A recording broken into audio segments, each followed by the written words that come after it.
नमस्कार मेरे प्रिय छात्रों, कैसे हैं आप लोग। स्वागत करते हैं आपका अपने इस ज्ञानवर्धक YouTube channel competition quiz studies में। मेरे प्रिय छात्रों, आज का एक टॉपिक बहुत ज़्यादा इम्पोर्टेंट है और इसमें आपके एग्जाम में प्रश्न यहाँ से 100% पूछे जाते हैं। जैसा कि हम लोग जानते हैं, हम ये छात्रों लगभग 90% छात्र अनुसूचियों को पढ़ते हैं, लेकिन फिर भी ये एग्जाम में गलत कर देते हैं। ऐसा क्यों? आज मैं आपको ऐसे माध्यम से समझाऊंगा कि आपके सारे प्रश्न आसानी से सॉल्व हो जाएंगे। पहले हम आपको सारी अनुसूचियों के बारे में बताएंगे, फिर आपके सामने ऐसे 30 महत्वपूर्ण प्रश्नों को लेके आएंगे जो आपके एग्जाम के लिए काफी ज्यादा इम्पोर्टेंट होने वाली हैं, जिससे आपका सारा अनुसूची का जो भी कॉन्सेप्ट है क्लियर हो जाएगा। ठीक है, तो चलिए, आपका पहला कॉन्सेप्ट क्या है? संविधान की अनुसूचियां। कितनी अनुसूचियां हैं? 12। पहले कितनी थी? 8 अनुसूचियां थी। तो अभी हम पढ़ेंगे भारत की संविधान की पहली अनुसूची। क्या बताती है? राज्य एवं केंद्र शासित प्रदेशों के बारे में बताती है। ठीक है, कैसे करना है, राज्य का निर्माण क्या है, विलय क्या है, सीमा परिवर्तन होने पर किस अनुसूची में संशोधन होता है। ठीक है, किसमें होता है? पहली अनुसूची में संशोधन होता है। अच्छा, कैसे याद करना है? भारत का नक्शा। भारत का नक्शा याद करोगे तो आपको राज्य और केंद्र शासित प्रदेश सभी याद हो जाएंगे। ठीक है, आपकी अगली है दूसरी सूची में क्या है? वेतन के बारे में। अच्छा, आप लोग पढ़ रहे हो ना वेतन के बारे में? वेतन के लिए पढ़ रहे हो ना? जॉब करोगे आपको पैसा मिलेगा, तो इसमें वेतन के बारे में बताया गया है। किसका वेतन है इसमें? इसमें बताया गया है राज्यपाल, राष्ट्रपति, लोकसभा अध्यक्ष, उपाध्यक्ष, इन लोगों के वेतन के बारे में बताया गया है। ठीक है, अगली अनुसूची है शपथ, ओथ, यहाँ बारे में बताया गया है। तो किनकी शपथ है? ये इंपॉर्टेंट पॉइंट है। मंत्री, सांसद, विधेयक, न्यायाधीश, सीएजी आदि की शपथ है। अच्छा, क्या इसमें राष्ट्रपति की शपथ है? नहीं है। ठीक है, ये पॉइंट याद रखना। अभी हम आपसे प्रश्न भी पूछेंगे तो आपको याद रखना है। चलिए, अगला फोर्थ नंबर क्या है?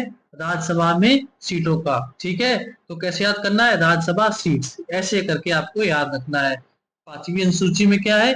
SC ST. कैसे याद करना है? SC ST. ठीक है, आपको याद करने का आसान तरीका समझा रहे हैं, आप आसानी से उसको याद कर लेंगे। ठीक है, इसमें क्या होता है? अनुसूचित क्षेत्र एवं अनुसूचित जातियों का प्रशासन। ठीक है, ये आपको याद रखना है। आपकी 6 अनुसूची है, उसमें क्या बताया गया है? पूर्वोत्तर राज्य। आपको क्या याद रखना है? पूर्वोत्तर राज्य। देखिए, इन राज्यों को कुछ इस मतलब विशेष कानून बना सकते हैं। अच्छा, कौन कौन से राज्य हैं? असम, मेघालय, त्रिपुरा और मिजोरम। 4 राज्य हैं। कौन कौन से हैं? असम, मेघालय, त्रिपुरा और मिजोरम। ठीक है, अच्छा, कौन कौन से कानून बना सकते हैं? भूमि का प्रबंधन, वन, ठीक है, कृषि, ग्राम प्रशासन, जनजातीय रीति रिवाज, उनके क्या रिवाज है ना, इस चीजों के बारे में वो अपने कानून बना सकते हैं। केवल 4 राज्य। कौन कौन से हैं? असम, मेघालय, त्रिपुरा और मिजोरम। कई बार क्वेश्चन पूछा गया है इनसे। अगला 7th सूची में क्या है? शक्तियों के बारे में बताया गया है। शक्तियां किसके बारे में है? राज्य की शक्ति क्या है, संघ की शक्ति क्या है और समवर्ती क्या है। ठीक है, इसमें संघ की जो शक्ति है उनके बारे में बताया गया है, राज्य की बताया गया है और समवर्ती मतलब जो राज्य जो सरकार दोनों के पास में है। ठीक है, जैसे राज्य की सूची में कौन कौन से आते हैं? पुलिस, लोक व्यवस्था, कृषि, स्वास्थ्य। ठीक है, राज्य के पास में कौन आता है? जब जो अपना केंद्र के पास में कौन आएगा? रक्षा विषय, विदेश नीति है, मुद्रा है, रेल, ये सब क्या है? केंद्र की है। क्या राज्य की सरकार अपने एयरफोर्स को रख सकती है? नहीं। क्यों? क्योंकि ये केंद्र की है। ठीक है, राज्य की क्या है? पुलिस, व्यवस्था है। और समवर्ती दोनों में बढ़ाते हैं, जैसे शिक्षा, वन विभाग है, दिवालियापन आदि। ठीक है, कुछ पॉइंट्स मैंने इसमें मैं आप डिस्कस नहीं कर रहा हूँ, बट मैंने लिख दिया है तो अंडर मार्क भी किया है, तो प्लीज रीड इट। एंड देखिए, आपका 8th पॉइंट क्या है? 8th अनुसूची में क्या है? 8th शेड्यूल में लिखा हुआ है कि भाषाएं। अच्छा, पहले कितनी भाषाएं थी? 14। अभी कितनी है? 22। अभी देखो भाषाएं कैसे कैसे जोड़ी गई हैं। 1967 में सिंधी जोड़ी गई। कौन सी भाषा जोड़ी गई है? सिंधी। जो हमारा संविधान का क्या था? 21वां संशोधन था, है ना। 21वां संशोधन में सिंधी भाषा को जोड़ा गया है। कब हुआ? 1967 में। अब 71वां संविधान संशोधन हुआ, वो हुआ 1992 में। उसमें नेपाली, मणिपुर और कोंकण भाषाओं को जोड़ा गया, है ना।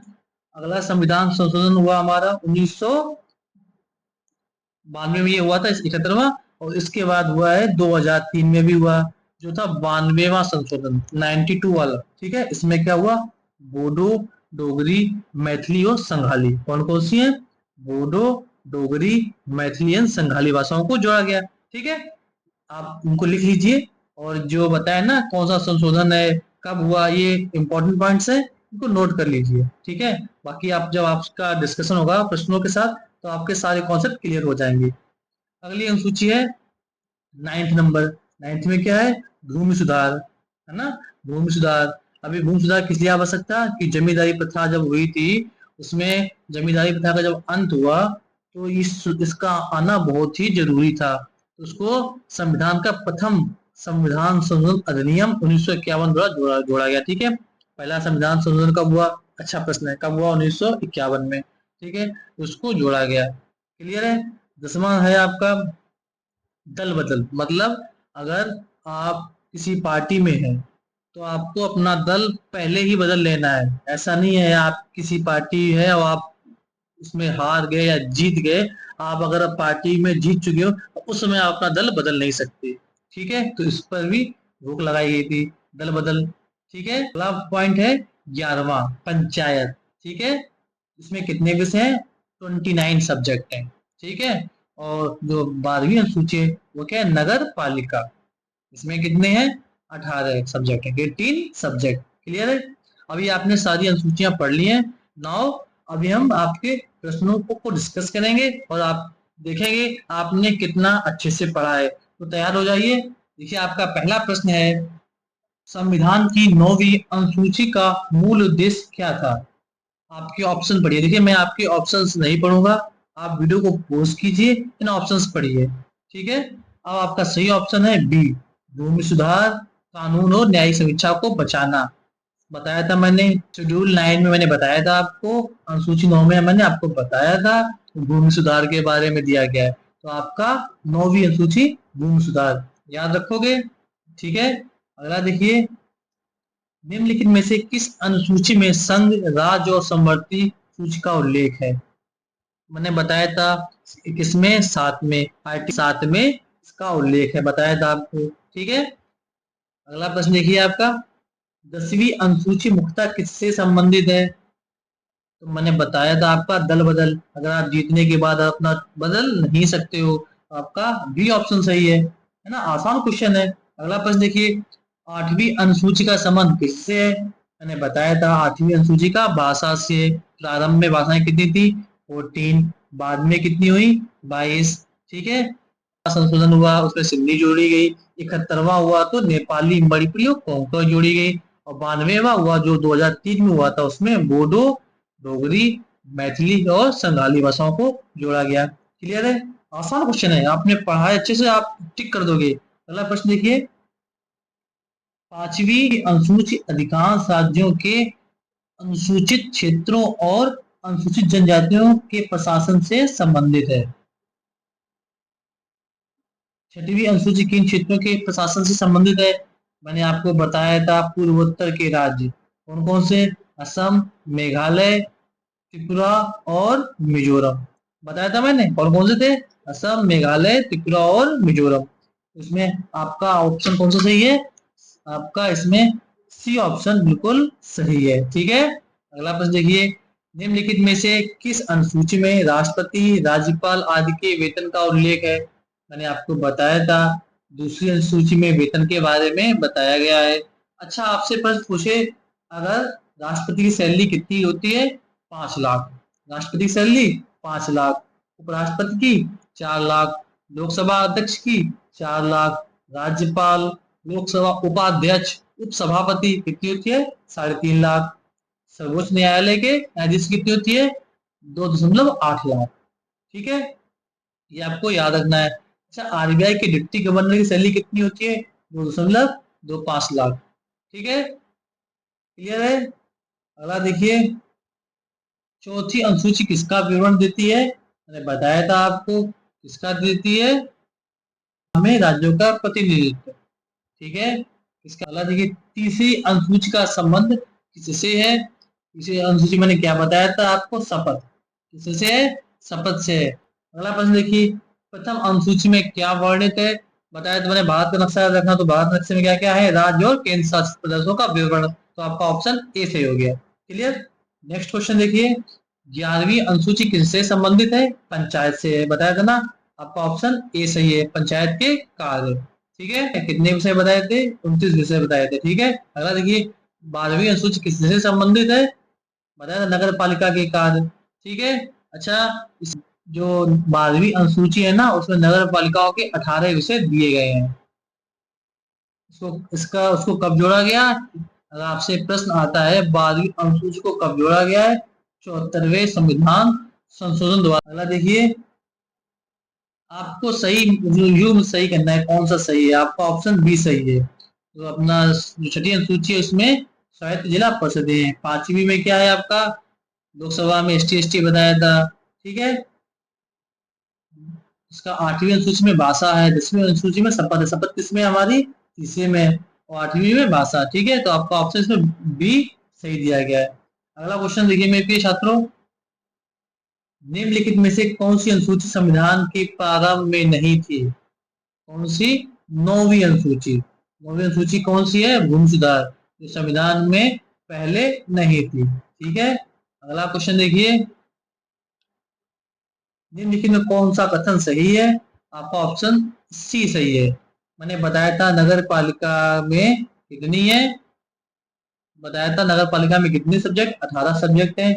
और जो आपका 11वीं अनुसूची है उसमें क्या आता है, पंचायत। और पंचायत में कितने सब्जेक्ट हैं, 29 सब्जेक्ट हैं। तो आपका सही ऑप्शन क्या है, सी ऑप्शन बिल्कुल सही है। अच्छा देखिए, दल बदल कानून के अंतर्गत योग्यता का निर्णय सामान्यतः कौन करता है।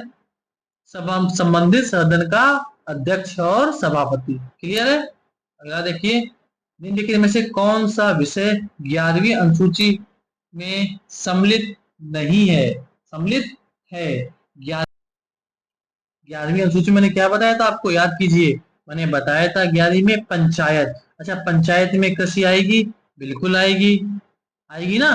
पंचायत में कृषि आएगी, बिल्कुल आएगी। वो 11वीं में क्या है, पंचायत, तो कृषि आपका सही ऑप्शन है। ठीक है, इसमें कौन कौन से हैं, कृषि हो गया, सिंचाई, पशुपालन, ग्रामीण विकास आदि पंचायत के सब्जेक्ट हैं। ठीक है, अगला देखिए, 12वीं अनुसूची में कौन सा विषय है, शहरी नियोजन। बताया था नगर पंचायत को क्या है, शहरी नियोजन। आपका ये ऑप्शन सही है। जैसे जल पूर्ति हो गया, स्वच्छता हो गया, सड़क निर्माण आदि क्या है, शहरी नियोजन। ये किसमें आएगी, 12वीं अनुसूची में आएगी।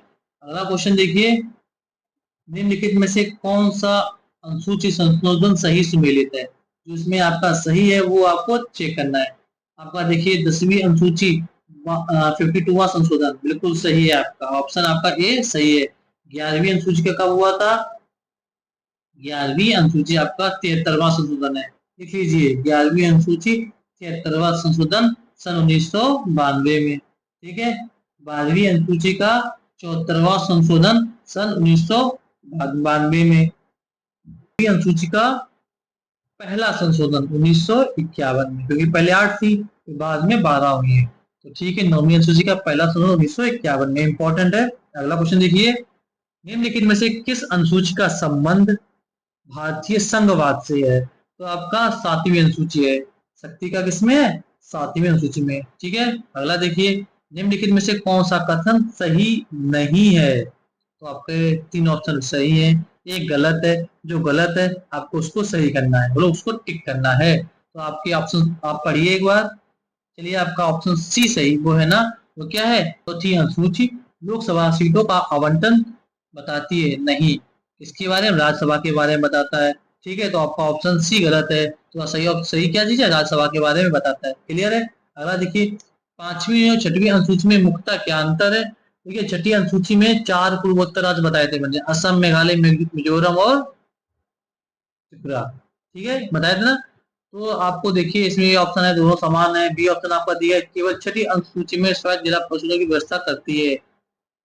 छठी अनुसूची करते हैं ना चार उसके लिए, असम मेघालय त्रिपुरा मिजोरम के लिए, पांचवी अनुसूची नहीं करती, तो आपका ऑप्शन बी बिल्कुल सही है। ठीक है, अगला देखिए, यदि संसद संघ सूची के किसी भी विषय पर कानून बनाती है तो उसका संवैधानिक आधार किस अनुसूची में निहित है? आपका बी ऑप्शन सही है, सातवीं अनुसूची। ठीक है, अगला क्वेश्चन देखिए, निम्नलिखित में से कौन सी अनुसूची संविधान के मूल पाठ में 1952 से ही विद्यमान थी? तो आपका डी ऑप्शन सही है, सेकेंड अनुसूची, दूसरी अनुसूची है ना, वो क्या है, पहले से ही विद्यमान है, संविधान का हिस्सा थी। ठीक है, अगला देखिए, निम्नलिखित कथनों पर विचार कीजिए। अब ये देखिए ऐसे क्वेश्चन हैं जो आपको कंफ्यूज करेंगे, तो मैंने ऐसे क्वेश्चन लेके आया हूँ 25 से 30 तक, ऐसे इंपॉर्टेंट क्वेश्चन है जो कथनों के आप पर आधारित है, तो इंपॉर्टेंट आप भी समझते हो तो आपको कथन पढ़ना है, फिर आपको लगेगा आपका एक जो कथन 1 नंबर का वो सही है, आपको लगेगा कथन 2 भी सही है, तो आपके ऑप्शंस दिए होंगे, लिखा केवल एक, केवल दो, या एक और दोनों, या कोई भी नहीं, इस तरीके से आपके ऑप्शंस दिए गए होंगे, तो आपको कथनों को अच्छे से पढ़ना है। ठीक है, पहला कथन पढ़िए आप, क्या है देखिए, आठवीं अनुसूची की सभी भाषाएं संघ की राजभाषा है। ठीक है, ये दिया गया। अगला देखिए, आठवीं अनुसूची में सम्मिलित भाषाओं की संख्या समय समय पर संविधान संशोधन द्वारा बढ़ाई गई है। यह तो आपका ऑप्शन बी जो आपका बताया ना मैंने, जो सेकंड पॉइंट है ये बिल्कुल सही है। अभी आपका ऑप्शन देखो बी सही है। आपका जो ऑप्शन जो जिसने पॉइंट 1 बताया ना कथन एक क्या है, वो गलत क्यों है? क्योंकि राज्य की संघ हिंदी, संघ की राजभाषा भाषा क्या है, हिंदी है, जबकि अंग्रेजी का भी आधिकारिक उपयोग होता है। ठीक है, और आठवीं अनुसूची की सभी भाषा राजभाषा नहीं है। समझ रहे हो? अगला क्वेश्चन देखिए, आपने इस वीडियो को बहुत ही ध्यान पूर्वक देखा है, मुझे पूरा उम्मीद है आपने सारे प्रश्नों को अच्छे से सॉल्व किया है, कोई भी प्रश्न एग्जाम में इससे बाहर नहीं आएगा। अगर आपको वीडियो पसंद आया है तो वीडियो को लाइक कीजिए, चैनल को सब्सक्राइब अवश्य कर देना और एक प्यारा सा कमेंट कीजिए ताकि मैं बहुत ज़्यादा मोटिवेट हो सकूं। अगले वीडियो में हम अनुच्छेदों के बारे में बताएंगे और क्या क्या इंपॉर्टेंट क्वेश्चन उनसे बन सकते हैं, सारे प्रश्नों को डिस्कस करेंगे। निम्नलिखित कथनों पर विचार कीजिए। फिर से आप कथन दिए गए, प्रथम अनुसूची में राज्यों और केंद्र शासित प्रदेशों का विवरण दिया गया है। दूसरी में क्या है, राज्य की सीमा में परिवर्तन होने पर प्रथम अनुसूची में संशोधन आवश्यक है। तीसरा क्या है, प्रथम अनुसूची में संघ और राज्यों की भी शक्तियों का विभाजन किया गया है। तो आपका पहला आपने पढ़ा, सेकंड पढ़ा, थर्ड पढ़ा। अभी आप खुद ही बताइए आप इसका आंसर क्या है। अच्छे से पढ़ा है आपने, केवल एक है बी ऑप्शन, बी एक और दो दोनों, एक सी ऑप्शन 2 और 3, डी ऑप्शन 1 2 और 3। तो आपका पहला कथन सही है, दूसरा कथन सही है, तो आपका ऑप्शन बी बिल्कुल सही है। अच्छा, तीसरा कथन गलत क्यों है? प्रथम अनुसूची में संघ और राज्यों की बीच की शक्तियों का विभाजन दिया गया। शक्तियों का विभाजन किसमें है? साथ में बताया मैंने, आसान है ना। अगला देखिए, दूसरी अनुसूची राष्ट्रपति और राज्यपाल के वेतन एवं भत्तों से संबंधित है। दूसरी अनुसूची संविधान की मूल भाग का हिस्सा थी, तो आपका ऑप्शन इसमें, और एक और है कथन आपका क्या है, उसी अनुसूची में संसद सदस्यों के वेतन का भी उल्लेख, आपका ऑप्शन डी सही है। ठीक है, तीनों आपके ऑप्शन सही है। क्लियर है? अगला देखिए, तीसरी अनुसूची विभिन्न संवैधानिक पदों के शपथ और प्रतिज्ञान के प्रारूप देती है। राष्ट्रपति की शपथ का प्रारूप तीसरी अनुसूची में दिया गया है, मंत्री पद की शपथ तीसरी अनुसूची में है। देखिए आपके इसमें ऑप्शन आपके पहला और तीसरा जो है ना कथन वो सही है। मैंने बताया था राष्ट्रपति का नहीं है, जब आपको मैंने शपथ के बारे में अनुसूची 3 के बारे में बताया था तो ये बोला था कि आपसे बताऊंगा क्वेश्चंस में, आप गलत मत करना। अच्छा, आपसे अब पूछोगे तो किसमें है, तो उसका अनुच्छेद 60 में है। ठीक है, बताएंगे आपको, क्वेश्चंस भी सॉल्व करवाएंगे, बस थोड़ा सा पैसेंस रखिए। अगला देखिए, और अंतिम प्रश्न देखिए इस वीडियो का, चौथी अनुसूची राज्यसभा में केंद्र शासित प्रदेशों के प्रतिनिधित्व से संबंधित है। राज्यों और केंद्र शासित प्रदेश, आपका ये भी ऑप्शन सही है, कथन सही है। दूसरा कथन आप पढ़िए, चौथी अनुसूची में लोकसभा में सीटों का आवंटन से संबंधित, गलत ऑप्शन है, ये भी नहीं है। तीसरा ऑप्शन आपको पढ़िए, राज्यसभा में सीटों का आवंटन जनसंख्या के आधार पर किया जाता है, ये भी सही है। तो आपका पहला और तीसरा सही है, तो आपका ऑप्शन 20 में बिल्कुल सही है। ठीक है, उम्मीद करते हैं आपको वीडियो पसंद आया है। अगर आपको वीडियो अच्छा लगा है तो वीडियो को लाइक कीजिए, चैनल को सब्सक्राइब जरूर कर लीजिएगा आप समझते हैं ये ऐसे इंपॉर्टेंट क्वेश्चंस हैं जो आपके एग्जाम में 100% पूछे जाएंगे। अगर आप इस वीडियो को अगर आपको एक बार में समझ में नहीं आया है तो प्लीज रिक्वेस्ट करता हूँ आप इस वीडियो को फिर से देखिए, थोड़ा स्पीड 2x करके देखिए, क्योंकि आपको आसानी से कॉन्सेप्ट क्लियर हो जाए। अगर आपसे इस टॉपिक से अगर आपके एग्जाम में कोई भी प्रश्न आता है तो आप 100% सॉल्व कर लोगे। मिलते हैं आपसे अगले वीडियो में, तब तक के लिए धन्यवाद। जय हिंद।